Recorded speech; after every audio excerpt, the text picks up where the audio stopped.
Thank you for joining us for the 2-minute drills behind the camera. This is Aram Talegian, the San Gabriel Valley Newspaper Group football writer, joined by, on the left, San Gabriel Valley Tribune Prep Sports editor Fred J. Robledo, and on the right, Whittier Daily News Prep Sports editor Steve Ramirez. Guys, we have the championship game in the Southeast Division taking place in the heart of Whittier. Well, maybe it's not the heart, but right off the 605 at least at Cal High. West Covina, the defending division champs, 12-1, taking on Serna, 10-3 at Cal High, 7 o'clock. Freddie, after much deliberation, they settled on this field, even after a CIF walkthrough on Wednesday. Yeah, well, I think some of us have seen the field. There's not a lot of grass there. There's a lot of dirt, and the West Covina fans are still concerned with the number of seats on their side. And there's a lot of other issues, but the bottom line is we're going to play a game on Friday night, Steve, and that's all that matters. I think West Covina has gotten over the fact it's not going to be at a venue of their liking, but really at this point it doesn't matter. West Covina is trying to win their second straight championship. This would give Majori his third. And it's a big deal. I can understand why Serna wanted to play that game at Cal High, Steve. That's their home field, regardless of the condition. They're chasing their first championship since 1967. So any comfort, any kind of mental advantage they feel like they need, use it. Yeah, I mean, if you look going into last week, their game, no one kind of predicted them to be able to beat Muir, and they beat Muir pretty good. And Muir is kind of like a team like West Covina with a lot of. Well, I don't think anyone thought they would hold Muir to 3 points. That was a shocker to me. I think Muir held Muir to 3 points.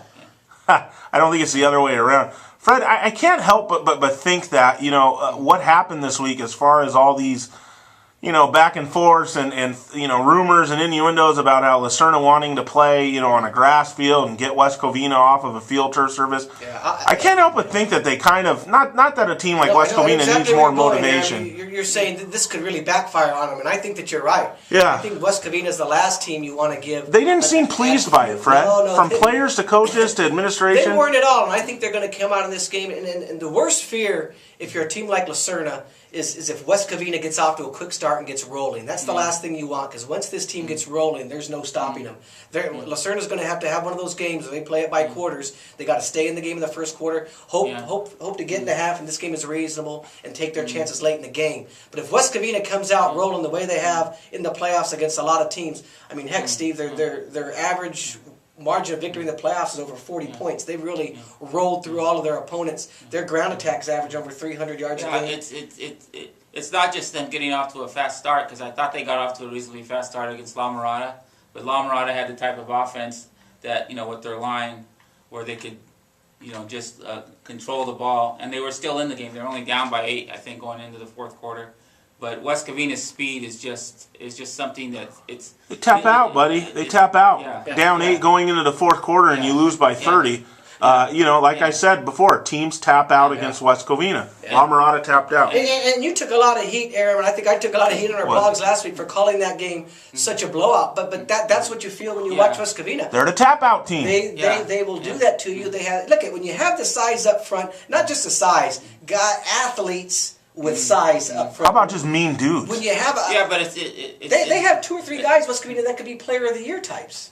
Yeah, but it's the speed that they have at the running back position, because you give these guys just a little bit of a hole, and no matter where the ball is, they can take it for a touchdown. I mean, that's what they did with La Mirada. They had 4 touchdowns of 50 yards or more. Yeah, and they had a 5th that was called back because of a penalty. You give Solomon and Salgado somebody to run over, and they're going to do that too. I mean, that's the thing. And like I said before, Fred, and you were saying, well, up front or size and all this. It's not just that. Yeah. They are the meanest team around. They are absolutely a team with a mean streak. This game is a lot like the Mid-Valley Division Final that we just talked about, Aaron, where you can equate a Serna to a San Gabriel and a Monrovia to a West Covina. That's the difference. Serna, and it's been a great run for them. I don't want to mistake that. I mean, they were a third-place team from their league. The 2 teams from their league went out in the first round, including number 2 seed. Who am I thinking of? Santa Fe. Santa Fe, they went in the first round. So it's a credit for them to get this far. But look, they're not playing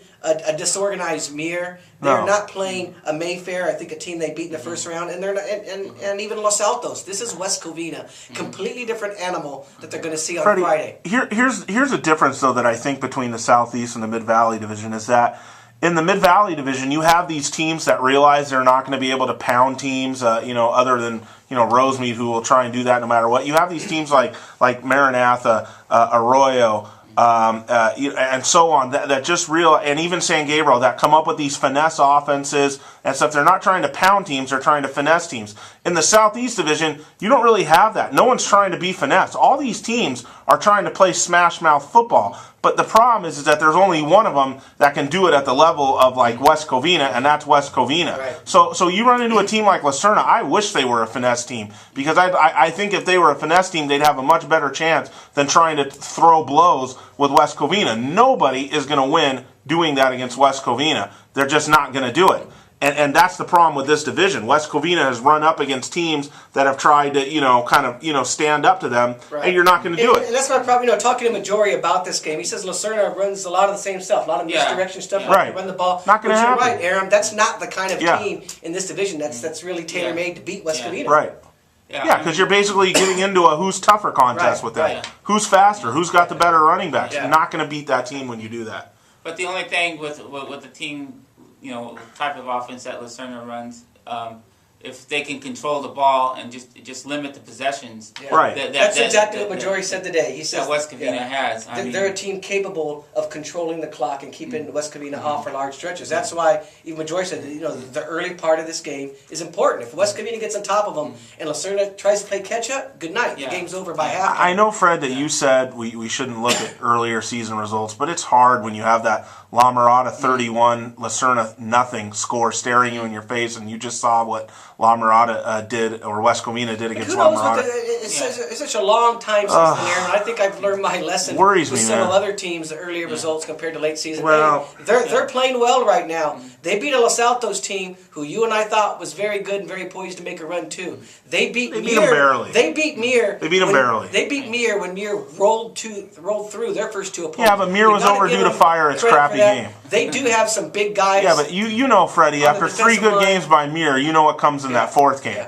Turnovers, penalties, and I'm just saying, I know you're trying to build a case and whatever. I want to say just it's think going to be a reach. closer game than we think, but in Right. all honesty, Aaron, I think this is another 3 or 4. Lacerna does a lot of things right. And I know that's going to bother a lot of people over there, but so what? I think it's going to be 3 or 4 touchdowns. You think? I think if they're worried about a lot of the dirt and the grass, they better be worried about a lot of that in their face in the game. Just you think those people are going to be giving you any heat around the 3rd or 4th quarter in this game, Fred? I don't. I don't know. I'll be near them or close enough to Well, I mean, you know what it's like when you pick against a team and say they're going to get worked and they win the game or the game's I just hope that there are enough close. seats for everybody to enjoy that game on Friday night, and we're not listening to a few people outside the fence who are disappointed they couldn't get in. Well, then bring your smartphone and follow Mike the cousin, no? Yeah, that's right. Although this won't be, we're not doing a cover it live. Okay. I'll be updating this game frantically on Twitter. Follow Fred on Twitter. There is no place to do a cover it live there, Aaron. There's no press box. Right. So we'll do the best we can to update everybody. At all. Stevie R, we've been picking on your Lacerna boys because we just don't think West Covina can be beat. You wanna help us out here and pick Lacerna? I'd like to, especially the run that they've been on. But I saw what I saw last week. Type of team that West Covina has, and it's hard to pick a team with that type of talent, speed, and their defense kind of gets overlooked at times.